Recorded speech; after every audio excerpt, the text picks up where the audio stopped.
abstract art is rather fun and challenging.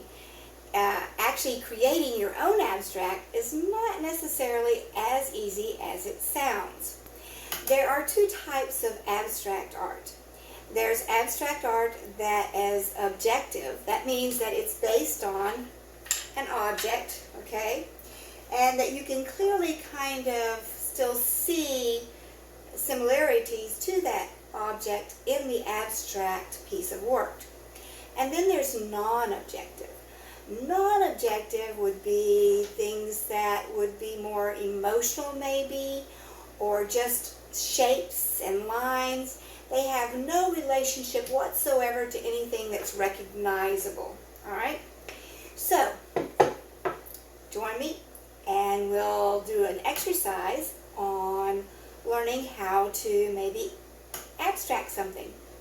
Alright, so for this exercise, and it's just an exercise because there's lots of different ways that you can go about abstracting an object. So for this exercise, you're going to need 4 objects. Simple's fine, but you want objects that have some interesting shape to them. In other words, you know, a flashlight is just kind of like a cylinder and that's it. There's nothing interesting about it. I have chosen a hammer. I have chosen a pair of scissors.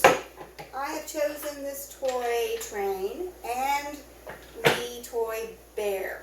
Okay? That's what I had available for me to look at, and that's what I'm going to use. You will also need a piece of paper and a pencil and your imagination. I want you to take your sheet of paper and you're going to fold it in half. We're going to make drawing areas, right? So fold it in half, then fold it in half again, and then fold it in half again,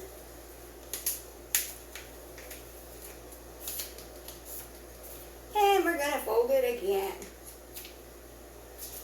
Do they have to be perfect folds? No. This is just going to give me guidelines for the little boxes that I'm going to use to do my thumbnail sketching in. Alright, you should have 16 areas that you can draw in now. So what we're going to do for the first 4 areas here, and if you want to label them, you can. So I'm going to come through and we'll have 1, 2, 3, 4. So in boxes 1, 2, 3, and 4, you are going to draw each of these objects, just a contour line drawing of the objects as you see them. I want you to fill the negative space. That means that those objects need to expand and touch the edges of that boundary as best you can. Let's get started.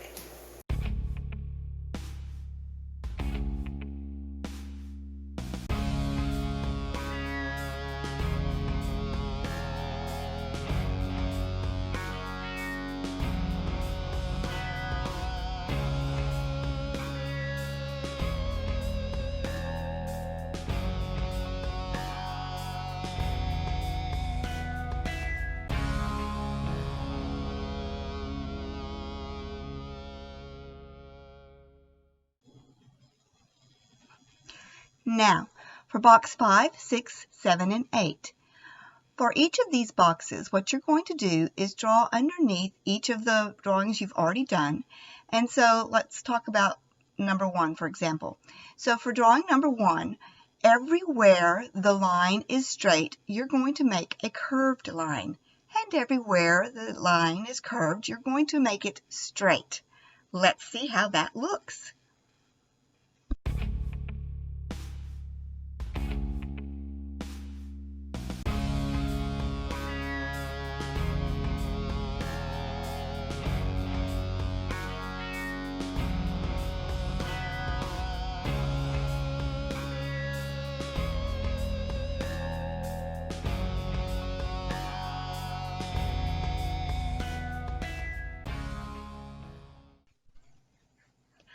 for boxes 9 through 12, we're going to translate what we just did into only vertical and horizontal lines.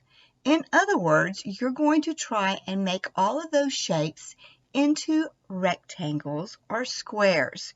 Now, the answer that I provide might be totally different than the answer that you would have provided. So, really there is no wrong answer for these. But try your best to try to kind of make those rectangles and squares fit areas within your drawing. Let's see what that looks like. We are basing these drawings that we're working on right now on Mondrian's later works. Later in his career, the artwork that he did, he kind of simplified everything that he saw in dreams, in his thoughts around him, into rectangles and squares. He was considered himself a purist, and so as a purist, he only used the primary colors, and what could be more pure than a right angle? So, hence, the rectangles and squares. He also used white and black. For this section of the exercise, we're going to base what we do on Picasso's Cubist works. So really what he did as a cubist is he would look at more than one side. He would look at multiple sides of an object and draw them in one drawing. So he would look at the object from the front, he would look at it from the side. He also played around with proportion so that he purposely made the proportion out of whack, where let's say one leg was larger than another leg, or one ear was larger than another ear. So in this particular exercise, for the last boxes, you're going to take the original drawing that you did, and I want you to look at it, or even the object. It might be better to look at the object. I want you to combine within this object the front side, the side, maybe underneath it, and play around with proportion. So you're looking at multiple angles of this object and combining them all in one drawing. Now that you have drawn a sheet full of exercises, we're going to see what happens when you put some of it together into one composition. So what I'd like for you to do is take your paper and fold it in half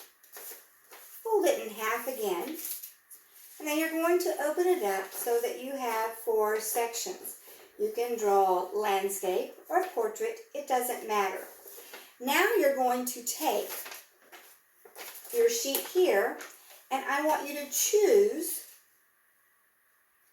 one from at least 3 of these areas, and it should be different areas. So for instance, if I choose to draw, let's say, these scissors right here, and then I might want to add with it for background this bear right here, and then more background, maybe this hammer here, and combine those 3 into one composition. When you're done and you have all of your thumbnails, I've got one done here, it would be really fun to see you take this and make a finished piece of art out of it. You could collage it, you could paint it, you could use colored pencils, crayons, you could just do anything you wanted and make a really cool piece. If I was in the classroom with you guys right now, I would be doing my temper resist, which is a fun project also. So, let's see what you can do.